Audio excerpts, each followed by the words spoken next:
To set the 0 point in your OneControl Advantage software for your Level Up leveler, start from the main menu and tap on the leveling icon. We are going to tap on Advanced Options. Next, select 0 mode. Setting 0 point teaches the controller the position we want the coach in after the auto level is complete. You will see a set of plus and minus buttons for each side of the unit.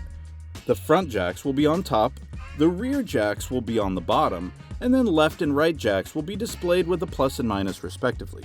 We'll extend the jacks with plus and we'll retract them with minus.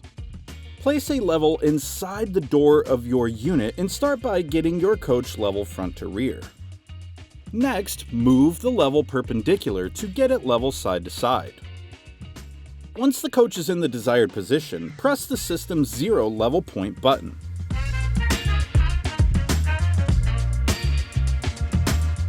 The 0 point set message indicates the calibration was successful.